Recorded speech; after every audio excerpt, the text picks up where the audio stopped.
Hi Pisces, welcome to Pure Tarot. I'm so glad you're here tonight. We're doing the mid-July reading.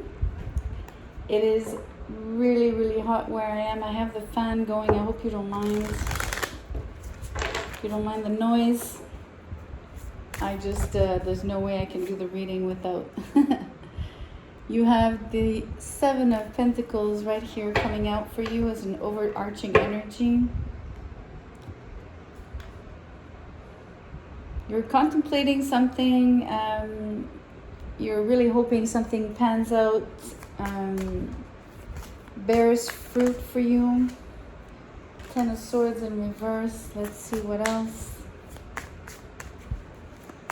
You're focused on having something grow for you, whether it's in money, like financial matters,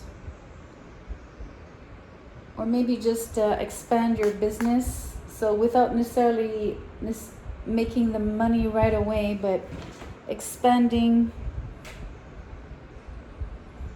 either your line of products, your services, your clientele, your communication, your marketing plan.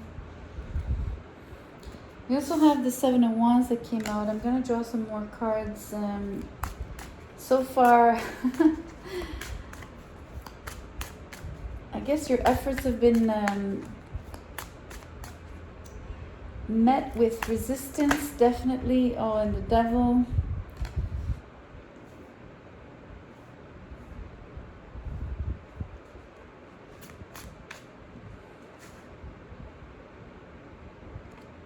I think your obligations are weighing on you.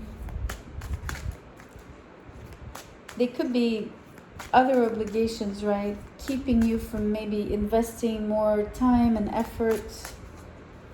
So you're looking at what you need to do, right? The Seven of Pentacles is an energy of those seeds that you've planted. You're looking at them grow and you're waiting for them to come to harvest, right? So you can actually reap your rewards for your hard work. But in this case,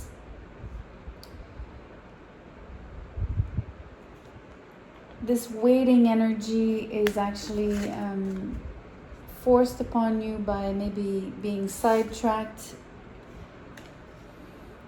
by distractions, by other obligations, by previous ties, previous commitments. Could even be a lack of discipline on your part, by the way, here. At the root of it, it's almost like you're approaching this feeling defeated even before anything, even before, like as you planted the seeds, it's like almost, well, okay, I'll plant the seeds, but I'm not too sure here, you know what I mean? Like, so somehow putting it out there, sort of incorrectly, if you like basically shooting yourself in the foot in terms of manifestation. Three of Wands came out in reverse. Speaking of manifestations, your ships are not coming in. You're not seeing the results. I can tell you that for sure. Not at the moment. It feels like you feel like you're waiting in vain, basically. It's definitely keeping you stuck with the Devil here.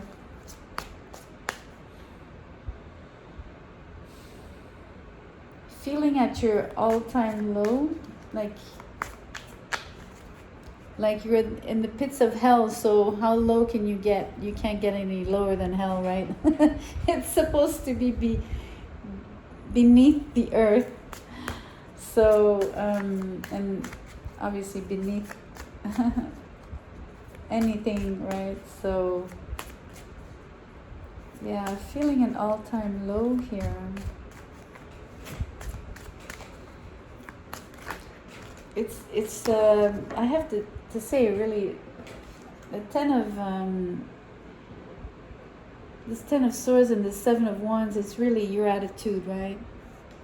That's why the devil is here. It's really showing you it's your lack of discipline, and it's your own self-defeating thoughts, negative thoughts. What came out here is the Ten of Wands in reverse and the Page of Cups. There's a glimmer of hope here. Definitely. I like that for you because you know, you do feel like you're waiting in vain. What's showing up for you is how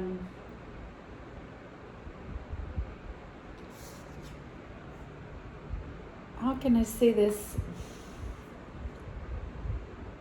It's almost like the more you work, there's a lot of work on the Devil card, right? There's a lot of feeling chained to your work. But this is going to stop. At some point, it's going to become easier, lighter. The load is going to lighten. And it's almost like this is your cue and your clue that something is going to start popping up for you. Like the wind's going to change. An opportunity will arise, a message, or, you know, more, you know, if this is business as I think it is, or career, or some kind of revenue stream. It could be, I mean, if you do want to look at a friendship, a relationship, it's possible, right?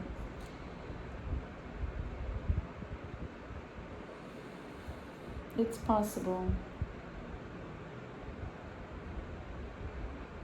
So you would see a gesture, basically. You would finally have a return on your investment, so to speak, even in relationships, right? You'd have some reciprocity here. Someone would...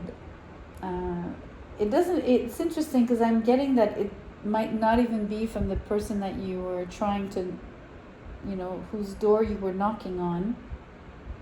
So let's read the same thing, but in the context of a relationship. You've planted some seeds. You've invested something or yourself towards someone in a relationship with someone. You felt a lot of resistance. You might have felt very tied to it. You might have experienced it as toxic, or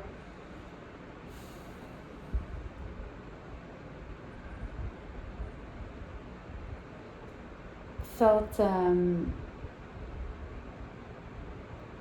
control, right? So whether you were trying to exert too much control by trying to be too forceful, or maybe the person was controlling basically where the relationship was going with you, right? And you had no power.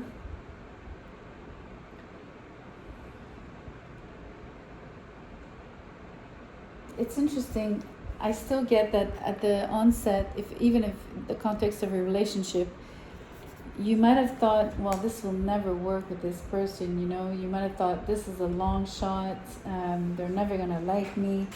Again, the attitude of being defeated even before anything starts. So, of course, you wouldn't have had the results that you were hoping for. You wouldn't have seen any...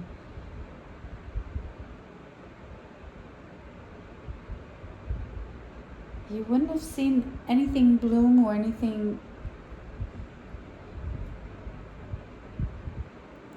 There wouldn't have been an exchange with you. The person wouldn't have come to you.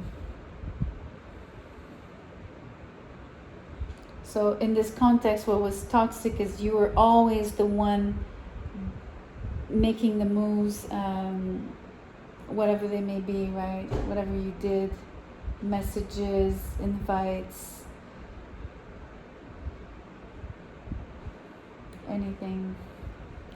And yet, so I was saying, maybe you've planted seeds there in this relationship, and what you see grow might be coming from a different source, a different person, I don't know. Or it could finally be that the wind turns.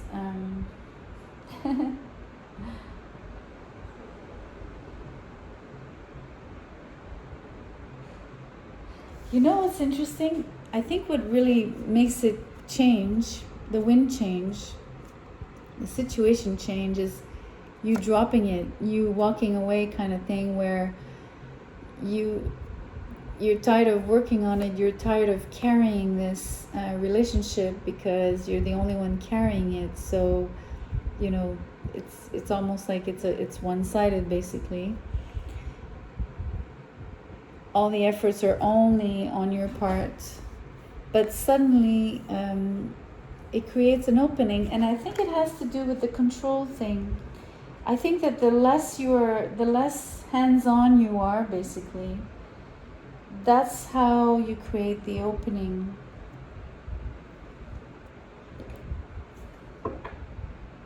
You will get a message from this person. There will be an exchange. It could even be I sense a conversation, but like an explanation, or you know, the kind of conversation where when I did this, you know, when you said that, I felt like this, etc. And like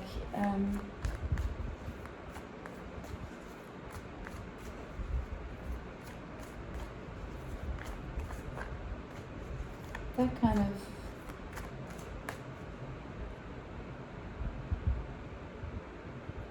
And if it's not that, which I doubt, I think part of the conversation will definitely pertain to that, right? What I'm sensing, I'm going to show you. You know, this page has flowers on his tunic.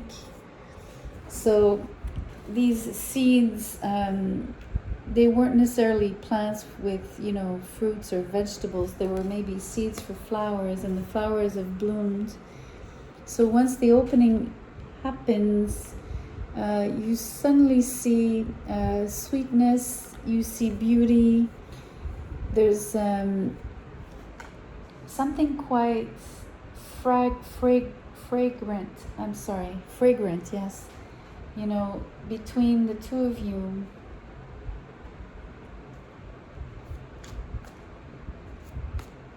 I know it's it's symbolic, right? Obviously a relationship and an exchange and a conversation doesn't smell like anything. But maybe you receive flowers, but that's not the point. Symbolically speaking, if it's fragrant and it smells good, it's pleasant, it's harmonious, it's peaceful. Okay. I can't make this up. Seduction came out. So that's the fragrance. That's the flowers. I'm telling you, this is going to lead somewhere. It's really interesting. So remember, it feels like the key is to drop the control.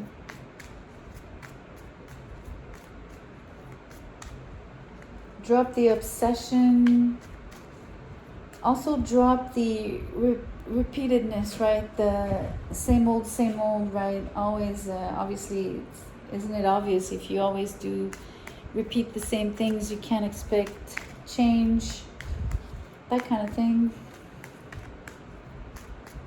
These are the Druid Wisdom cards. We're going to draw one for you. I'm hoping it'll pop out by itself, so bear with me.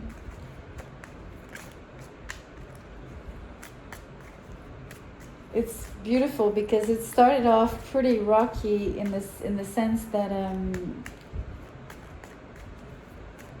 you really were hitting a dead end here, right?